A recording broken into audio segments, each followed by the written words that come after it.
নাম স্বপ্নরাজ। আসলে আমার পালেরই গাভীর বাচ্চা, প্রায় 3 বছরের কাছাকাছি বয়স হয়ে গেছে। বাড়ি কোথায়? বাড়ি সিরাজগঞ্জ উল্লাপাড়া। এটা কি খুব রাগী না শান্ত? একদম শান্ত, একদম বাড়ির আমাদের ছেলেপেলে যেরকম শান্ত বা ছেলেপেলে যেরকম কথা শুধু ওই রকম কথা ছিল। এটা কি কি খাওয়াইছে? এটা আমাদের জমিরই ঘাস, খড় এবং খোলভুসি আর কি। পাশাপাশি গুড় খাওয়াই। স্বপ্নরাজের দাম চাচ্ছেন কি? স্বপ্নরাজের দাম আসলে আশা তো ছিল অনেক, কিন্তু বাজার অনুসারে আমি চাইলে তো হবে না, 16, 16.5 হলে ছেড়ে দেবো। মানুষ দাম কম বলছে।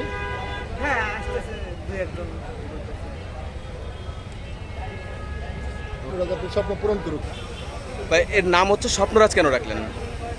স্বপ্নরাজ বলতে ও যখন ডেলিভারি হয় ওই সময় স্বপ্নের মতনই ডেলিভারি হয়, প্রায় 1-1.5 ঘন্টা টাইম লাগে ডেলিভারি করতে, বুঝছেন? মানে স্বপ্ন ছিল বাঁচবে, কিন্তু আসলে বাস্তবে বাঁচার সম্ভাবনা ছিল না। অনেক কষ্টের পরও আল্লাহ ওকে হায়াত দারাজ করেছে, যার কারণে ওর স্বপ্নরাজ রাখা হয়। আচ্ছা, বয়স কত এটার? প্রায় 3 বছর। 3 বছর। ওয়েট হবে কত আনুমানিক? আনুমানিক লাইভ ওয়েট 30 মন 28 মন। 30 মন 28 মন। চাওয়া দাম হচ্ছে আপনার 16, 16.5। 16.5 লাখ। বলছে কেউ কোনো দাম? হ্যাঁ, মোটামুটি বলতেছে আর কি। ও আচ্ছা, কিন্তু আশানুরূপ এখনো বলে নাই। না, আসানো ক্রেতা কেমন দেখছেন গাবতলী হাটে?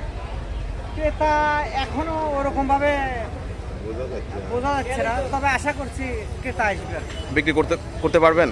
ইনশাল্লাহ আশা আছে, বিক্রি করতে পারবো। কোথা থেকে নিয়ে আসছিলেন স্বপ্নরাজকে? সিরাজগঞ্জ উল্লাপাড়া। সিরাজগঞ্জ উল্লাপাড়ার গরু। দর্শক দেখতে পাচ্ছেন স্বপ্নরাজ। স্বপ্নের মতোই আবির্ভাব ঘটলো গাবতলী হাটে। 16 লক্ষ টাকা চাওয়া দাম।